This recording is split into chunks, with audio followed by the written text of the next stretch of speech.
They say your mother is Flemeth, a witch of the Kokari Wilds. They also say that washing your feet in winter makes you catch cold in the head, but we all know that is not true. But sometimes they are right, and they are right in this. You know the stories about... Of course. You think my mother would let me go without telling me all the stories of her youth? My mother told me stories too.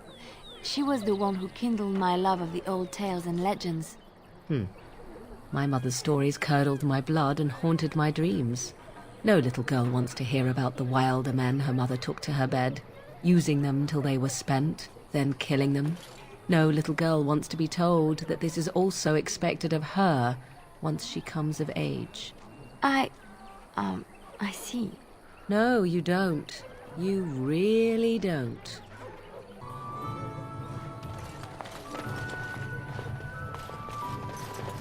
I'm wondering, Morrigan, do you believe in the Maker? Certainly not. I've no primitive fear of the moon, such that I must place my faith in tales so that I may sleep at night. But this can't all be an accident. Spirits, magic, all these wondrous things around us, both dark and light. You know these things exist. The fact of their existence does not presuppose an intelligent design by some absentee father figure. So it is all random then. A happy coincidence that we are all here. Attempting to impose order over chaos is futile. Nature is, by its very nature, chaotic. I don't believe that. I believe we have a purpose. All of us. Yours, apparently, being to bother me.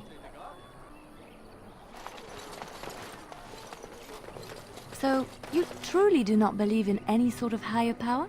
It has been bothering you, I see. No, I do not. Must I? What do you believe happens to you after you die, then? Nothing? I do not go to sit by the Maker's side, if that's what you mean. Only those who are worthy are brought to the Maker's side. So many other sad souls are left to wander in the void, hopeless and forever lost. And what evidence of this have you? I see only spirits, no wandering ghosts of wicked disbelievers. It must be so sad to look forward to nothing, to feel no love and seek no reward in the afterlife. Yes, the anguish tears at me so. You have seen through me to my sad, sad core. Now you're simply mocking me. You notice? It appears your perceptive powers know no bounds.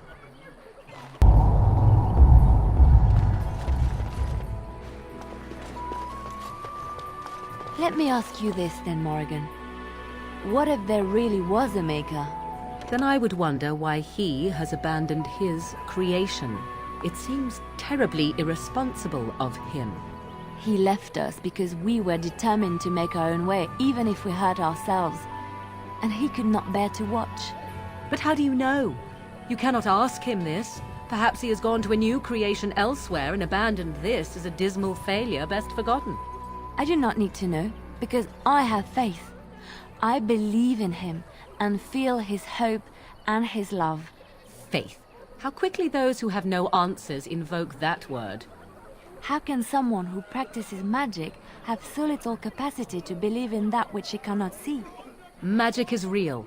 I can touch it and command it, and I need no faith for it to fill me up inside. If you were looking for your higher power, there it is. But only if you can control it. I do not envy the loneliness you must feel at times, Morrigan. Leave me be. Loneliness would be preferred to this endless chatter.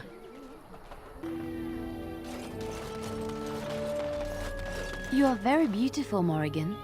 Tell me something I do not know. But you are always dressed in such rags. It suits you, I suppose. A little tear here, a little rip there to show some skin. I understand. You understand I lived in a forest, I hope? Maybe we could get you in a nice dress one day. Silk.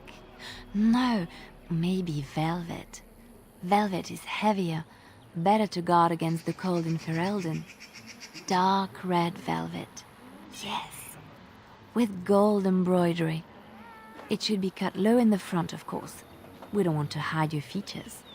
stop looking at my breasts like that. 'Tis most disturbing. You don't think so? And if it's cut low in the front, we must put your hair up. Show off that lovely neck. You are insane. I would sooner let Alistair dress me. It'll be fun, I promise. We'll get some shoes too. Shoes! We could go shopping together.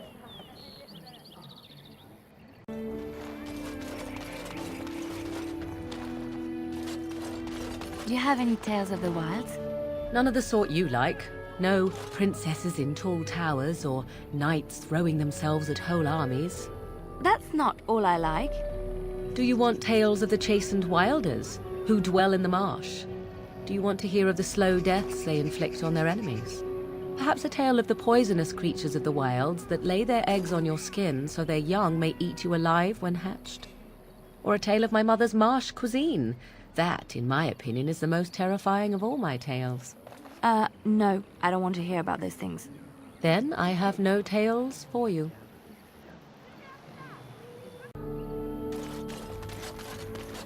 I imagine you have already composed a suitable ballad to commemorate the events at Redcliffe, Leliana.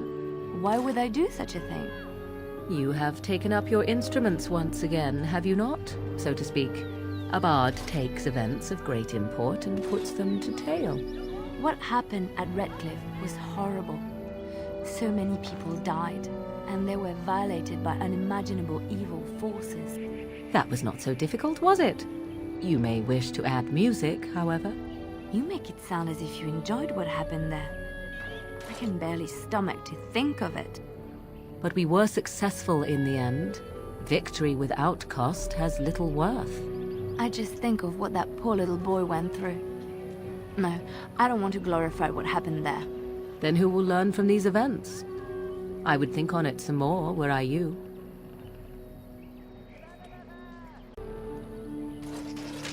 So I see you are quite the little deceiver after all.